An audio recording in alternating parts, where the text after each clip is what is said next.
அனைவருக்கும் வணக்கம். பிரபல தொழிலதிபர், ஷேர் மார்க்கெட் எக்ஸ்பர்ட் அப்படின்னு சொல்லிக்கிறாங்க.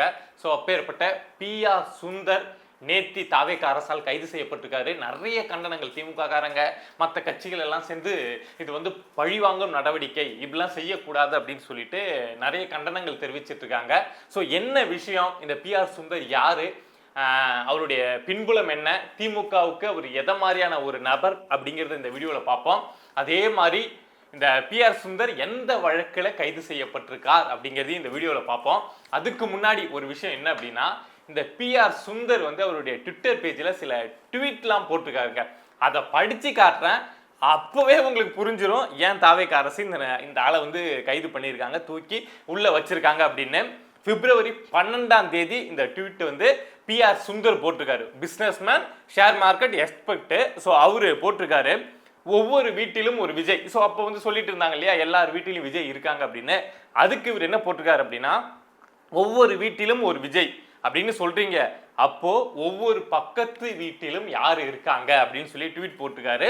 அதாவது விஜய் இருக்காங்கன்னா பக்கத்து வீட்டில் யாரை மென்ஷன் பண்ணி பேசியிருப்பாரு. அதுவும் அப்போ முதலமைச்சர் விஜய் கிடையாது, ஒரு நடிகர் விஜய் தான். ஸோ ஒரு கட்சியோட தலைவர் விஜய் தான். ஸோ எந்த அளவுக்கு நக்கலோட யாரை மீன் பண்ணி போட்டிருக்காரு அப்படின்னு புரியுதா? அடுத்து பிப்ரவரி 27 பிப்ரவரி 12 போடுறாரு, பிப்ரவரி 27 போடுறாரு, ஒவ்வொரு வீட்டிலும் விஜய் இருக்கிறார், ஆனால் அவர் வீட்டில் மட்டும் அவர் இல்லை அப்படின்னு சொல்லிட்டு பிப்ரவரி 27 என்னத்தை மென்ஷன் பண்ணி போட்டிருக்காரு அப்படின்னு புரியுதா? அடுத்து பிப்ரவரி 27 இன்னொன்று போட்டிருக்காரு, என்னையும் மக்களையும் யாராலும் பிரிக்க முடியாது.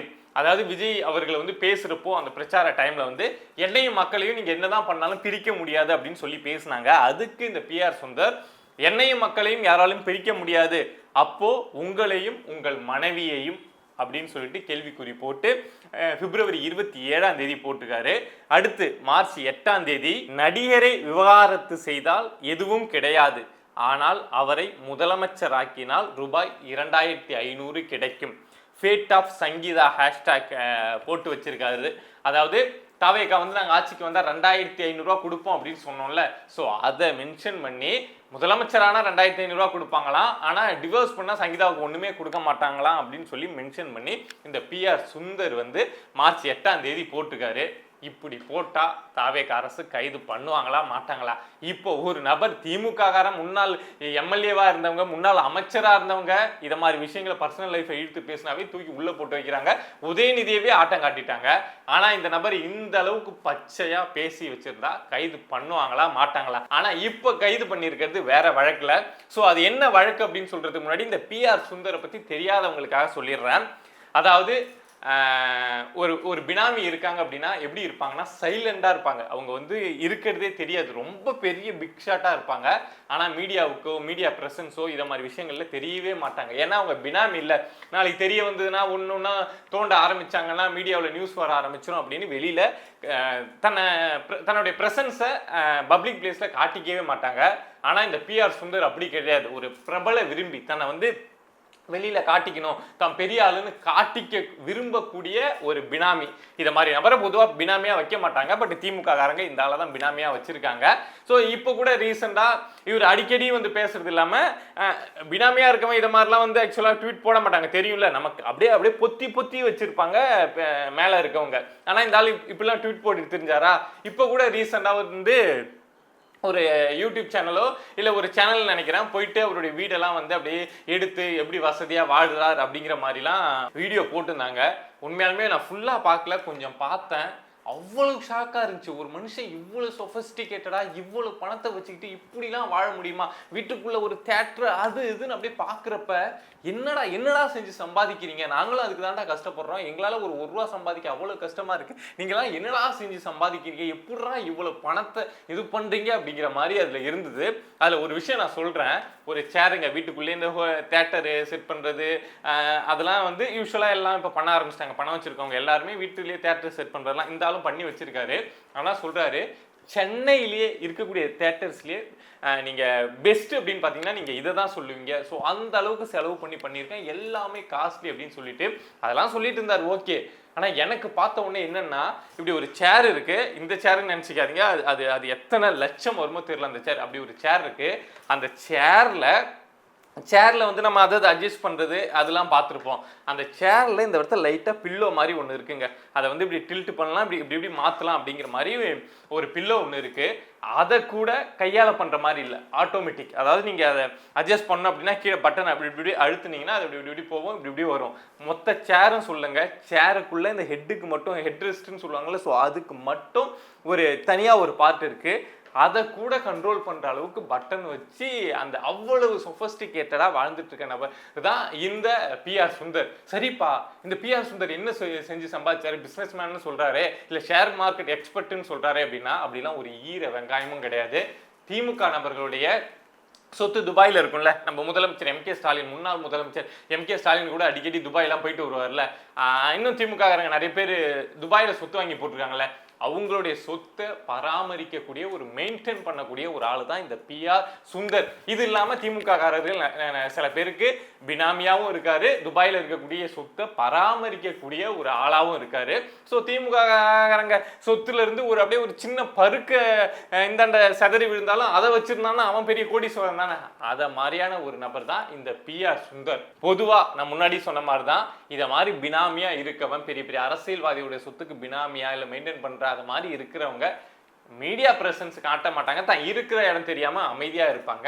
பட் இந்த பிஆர் சுந்தர் ஒரு விளம்பர விரும்பி அப்படிங்கிறதுனால இவரு பிஆர் சுந்தரும் தெரியும், பிஆர் சுந்தர் திமுகவுக்கு இதை மாதிரியான ஒரு நபர் அப்படிங்கிறதும் எல்லாருக்கும் தெரியும். சரிப்பா, இப்போ என்ன வழக்கில் கைது பண்ணியிருக்காங்க? அவர் மார்ச் மாதம் பிப்ரவரி மாதம் போட்டிருக்காரு ட்வீட்டு, அதெல்லாம் தூக்கிட்டு வந்து வச்சு கைது பண்ண முடியுமா அப்படின்னா, இதை மாதிரி பணக்காரங்க ஈஸியாக வந்து பொண்ணுங்க வழக்கில் மாட்டுவாங்க. பணம் இருக்குது அப்படிங்கிறப்போ தைரியத்தில் என்ன வேணாலும் பண்ணுவாங்கல்ல. ஸோ அதை மாதிரி ஒரு வழக்கில் தான் மாட்டியிருக்காரு. ராயப்பேட்டை போலீஸ் ஸ்டேஷனில் நியூஸ் ரீடர்ஸ் இருப்பாங்கல்ல, இந்த சேட்டலைட் சேனல்லாம் நீங்கள் பார்த்துருப்பீங்க, அழகாக மேக்கப் போட்டு வந்து உட்காந்துருப்பாங்க, நீங்கள் பார்த்துருப்பீங்க.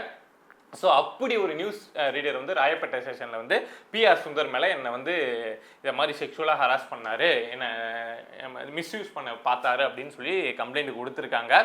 ஸோ அந்த அடிப்படையில் தான் நேற்று பெங்களூரில் இவரும் இருந்திருக்காரு, அதாவது பிஆர் சுந்தர் இருந்திருக்காரு, அவருடைய மனைவி மங்கையர்கரசி இருந்திருக்காங்க. ஸோ அங்கே பெங்களூரில் போயிட்டு பிஆர் சுந்தரை மட்டும் கைது பண்ணியிருக்காங்க. ஆனால் அந்த பெண் கம்ப்ளைண்ட் கொடுத்தாங்கல்ல, அவங்க இவங்களுடைய ஒய்ஃப் மேலேயும் சேர்த்து தான் கொடுத்துருக்காங்க. என்ன சொல்லியிருக்காங்க அப்படின்னா, ஜூன் 29 வந்து மீட் பண்ண வர சொன்னார். இதை மாதிரி நியூஸ் ரீடராக இருக்கவங்க நான் வேறு சேனல் மாறணும் இல்லை ப்ரொமோஷன் வேணும் அப்படிங்கிறப்போ இதை மாதிரி பிஸ்னஸ் மேன் இதை மாதிரி நபர்களை சந்திக்கிறது யூஸ்வலான விஷயம் தானே. ஸோ அதை மாதிரி மீட் பண்ண வர சொல்லியிருக்காரு. வீட்டுக்கு போயிருக்காங்க. போனப்போ இந்த மனுஷன் உட்கார வச்சு, ஒரு பொண்ணு வந்தால் இது தன்கிட்ட அதிகாரம் இருக்குது, என்ன பண்ண முடியுமோ அதை மாதிரி விஷயங்களை காட்டுவாங்கல்ல, அதை மாதிரி அந்த பெண்ணை ஏதோ மிஸ்யூஸ் பண்ண ட்ரை பண்ணியிருக்காரு. அந்த பெண் அதுக்கப்புறம் அங்கேருந்து வந்துட்டாங்க. வந்ததுக்கப்புறம் என்ன நடந்திருக்கு அப்படின்னா, இந்த மாதிரி நேற்று தெரியாமல் நடந்துட்டேன்ப்பா, அந்த பணக்காரனுக்கு நடிக்கவா சொல்லி தரணும், தெரியாமல் இந்த மாதிரி நேற்று ஒரு மாதிரி இருந்துச்சு, அப்படி பண்ணிட்டேன். ஸோ நீ வந்து நம்ம ஆஃபீஸுக்கு வா, நான் உங்ககிட்ட சாரி கேட்கணும் அப்படின்னு சொல்லியிருக்காங்க. ஒரு பெரிய ஆள் சொல்கிறாரு, அவர் நினச்சா நம்ம லைஃப்பில் நம்மளை அடுத்த இடத்துக்கு கொண்டு போய் வைக்க முடியும் அப்படிங்கிறப்போ அந்த நியூஸ் ரீடர் வந்து அடுத்த நாள் ஆஃபீஸுக்கு போயிருக்காங்க. ஆஃபீஸில் 3 மணி நேரம் பூட்டி வச்சு அந்த பெண்ணுக்கிட்ட தப்பாக அதை மாதிரியான விஷயங்கள் நடந்திருக்கு. இது நடந்ததுக்கப்புறம் அந்த பெண் போயிட்டு அந்த பிஆர் சுந்தருடைய மனைவி மங்கையர்கரசிக்கிட்ட இதை மாதிரின்னு சொல்லியிருக்காங்க. அதுக்கு அந்த அம்மா இதெல்லாம் நீயா ஃபர்ஸ்ட் நாளாக எத்தனையோ பார்த்துருக்க மாதிரி அப்படிங்கிற மாதிரி ரியாக்ட் பண்ணிட்டாங்க போல. ஸோ அதனால அவங்க மேலேயும் இப்போ வழக்கு பதிவு அப்படிங்கிறத பண்ணியிருக்காங்க. ஸோ இந்த கேஸில் தான் நேத்தி பிஆர் சுந்தர் வந்து கைது செய்யப்பட்டிருக்காரு. இந்த கேஸில் கைது செய்யப்பட்டதுக்கு யாராவது ஒரு மனசாட்சி உள்ளவன் எவனாவது இந்த வழக்கை ஒழுங்கா விசாரிக்கணும், அந்த பெண் யாரு, அவங்க சொல்றது உண்மையா, அந்த குற்றச்சாட்டு உண்மையா அப்படிங்கிறத ஒழுங்கா விசாரிக்கணும் அப்படின்னு சொல்லி பேசுறதுல ஒரு நியாயம் இருக்கு. ஆனா இந்த கைதே கண்டிக்கத்தக்கது. இது வந்து பழிவாங்கும் நடவடிக்கை அப்படிங்கிறது. சரி, பெண் விஷயத்துல கூட இந்த ஆளை கைது பண்ணலன்னா அப்புறம் வேற எந்த விஷயத்துல தான் கைது பண்றது அப்படின்னு இந்த கண்டனம் தெரிவிக்கிறாங்களே, அவங்களே வந்து சொன்னா நல்லா இருக்கும் அப்படின்னு நினைக்கிறேன். இதுக்கு நம்ம சுந்தர் தரப்புலேருந்து என்ன பதில் கொடுத்துட்டு இருக்காங்க அப்படின்னா, எனக்கும் எஸ்பி அன்பு செய்யணும் இது ஒரு பேர் சொல்றாரு. ஸோ அவருக்கும் இடையில ஒரு சொத்து தகராறு இருக்கு. ஸோ அந்த பழிவாங்கும் நடவடிக்கையில இந்த பெண்ணை வச்சு கம்ப்ளைண்ட் கொடுத்து இப்படி பண்ணிட்டு இருக்காங்க அப்படின்னு சொல்றாரு. சொத்து தகராறு இருக்குது அப்படின்னா இதுக்கு முன்னாடி திமுக ஆட்சி தானே இருந்தது, அடிச்சு அப்படியே கக்கத்துல வச்சுல எஸ்பியா இருந்தா என்ன, கக்கத்துல வச்சு நீங்க இருந்த அதிகாரத்துக்கு சொத்தை பிடிங்கிருக்க முடியாதா? ஏதோ சொல்லணும், கதை சொல்லணும், இதுலேருந்து தப்பிக்கிறதுக்கு நியாயமா ஏதோ ஒரு விஷயத்த சொல்லணும் அப்படின்னு சொல்றாங்க.